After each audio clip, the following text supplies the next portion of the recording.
Hello and welcome to the channel. My name is Chief, and today I'd like to talk about Games Workshop and the new books and models that they've been releasing. So recently they've announced that they're going to be releasing a new Codex for the Space Marines for 8th edition. The Codex itself is going to be featuring a host of new models and I'm sure lore about updated rules and new Space Marine chapters for 40k and tabletop. But is it worth it? Is it worth the price tag and what Games Workshop seems like it's going to be doing now? Personally, in my opinion, I'm still not sold on the new Primaris Codex. I'm calling it a Primaris Codex since that seems to be all that it's featuring so far, all the new models, all Primaris. I'm looking back through my 8th edition and 7th edition codexes, and I'm like, is it really worth it? So far, I'm seeing comments on Facebook going back and forth, either don't hate the Primaris, if I hate the Primaris, back and forth. But personally, I mean, you could argue that the lore justifies the cost, but really, I don't think so, because looking at the 8th edition Codex, it's got a lot of lore in here, but at the same time, it doesn't really go in depth on anything in particular. So, just to give you an example here, in the book here, it says the 13th Black Crusade, and I'll put the paragraph up on screen right now. It talks about the 13th Black Crusade wraps up Fall Acadia in just a couple sentences. But instead, if I go to, let's say, Warhammer 40k Wiki, for free, I can go on and see so much more in depth. There is so much more information here to go through, learn about the individual battles, characters like Creed and Abaddon. It's all listed here in order with everything. Same thing goes for Guilliman. Like when he reawakened, it's like strange events, the appearance of an ancient Archmagos and a cryptic alliance with a mysterious Eldari faction conspire to awaken the Ultramarines Primarch Rabute Guilliman from his millennia-long slumber in a stasis chamber. The Primarch is immediately embroiled in a battle as a chaos assault by the Black Legion attempts to prevent his return. Same thing here.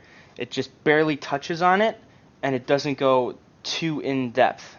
There are some things in this book that they go really in-depth in, but like chapters like the Iron Hands and even the Imperial Fists here, if you're new to the hobby and you're just looking at this, it's not enough. You don't see any of the major players, like even from 30k, like mentions to, hey, this chapter was found on these ideals, like with Ferrus Manus, or I don't know, I just feel like it's lacking in the lore department, honestly. I know it's supposed to be a quick rundown of each faction and the rules, but that's my point. It just doesn't feel like there's enough there to, spend 40, 50 bucks, because looking at it, you're not just going to buy the book. You're going to have to buy a bunch of book supplements up front already based on what faction you're playing. Another point is, the updated rules justify the cost. Well, if we look at the book we got a couple months ago, the other Codex Adeptus Astartes Space Marines, with the Ultramarines Primaris Sergeant on the cover, it was out of date, I don't know, like a month after it was released. So I spent $40-something on a book that just had, if I wanted to play like official and not just fun with my friends, it's not good enough. It's not good enough. Not even the lore now. The lore's a little bit out of date, especially with the new models. I mean, even Guilliman, apparently he's going up and down in points value, and in the book it just has it listed as power, like 5, 6 power. Thunder Cannon is 6 power, It doesn't go into the nitty-gritty like if I points value it. So, and if I want to look at the rules anyway, for free, there's an alternative called Battlescribe that I use all the time. I love it because it lets me build lists for free, and it updates on its own. I know it's not 100% accurate all the time, But even still, for free, and I get all these factions, and I could see all the units, all the point values, all the abilities, all the rules for free, and not having to buy $300 in codexes to get up to date on everything. It's a game changer. But anyway, to get back to the codex itself, I don't like the approach. It's a new book. I like that they're featuring all the new Primaris models. What I don't like is already up front, you have to buy DLC basically. You buy the book, and it's like, oh, even for the Ultramarines who've always been the staple, like the cover boy in the Codexs Space Marine books, you gotta buy a second book for them. Oh, you want to know how to play our specific rules and stuff? You gotta buy a second book with your first one. Like all up front DLC, they might as well just add an option. Hey, here's a season pass, and then you'll just get all of them over time. Because I like that they're focusing on the lesser factions. The Ultramarines have been the cover boy. As an Ultramarines player myself, they've been the cover boy for a very long time. And at this point, I just feel like Games Workshop doesn't even have any shame in saying, yep, no, we're blue boys, 100%, through and through. They're the best chapter. They wrote the Codex, which makes them the best by default. To players like Feora, who play the Iron Hands, I just feel they don't get enough love and attention. I will give them credit. They're bringing that Iron Hands Primaris model, and they're updating the White Scar model. But even then, with Jagatai Khan, it feels like he's missing his bike. I like the model, but he should have a fast attack option, unless they're going to come out and say, yeah, no, you can take, what's it called, Moondraken or something with it. Then I'll be like, alright, that's fine. But, I don't know, I'm not buying it, personally. I do like the models. I like the new models that are coming out, those snipers. I like how they look. Those new infiltrators, they look like you take a Vexillarius from 30k, but then make them Primaris, and the whole squad is like that. The aesthetics alright. But honestly, other factions deserve much more love.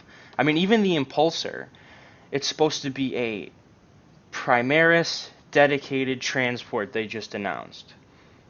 But then if you look at it, I saw a sidebar on Spiky Bits. It's like, is the Rhino going to be replaced? And I'm reading, and the Impulsor can only carry a squad of 5 and a hero.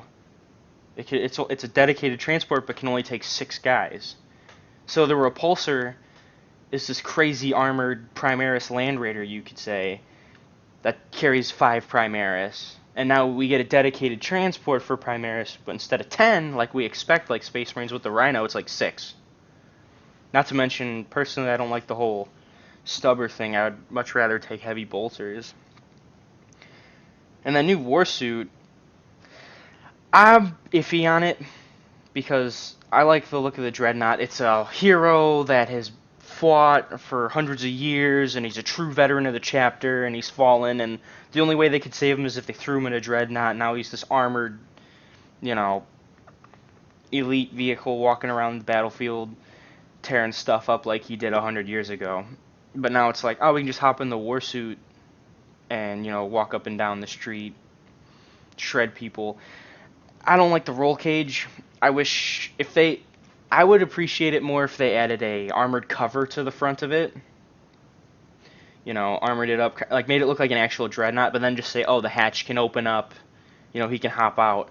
I don't like the whole exposed head thing, kind of like the Grey Knight's Dread Knight. It's like if you just snipe the guy, the whole vehicle is useless now.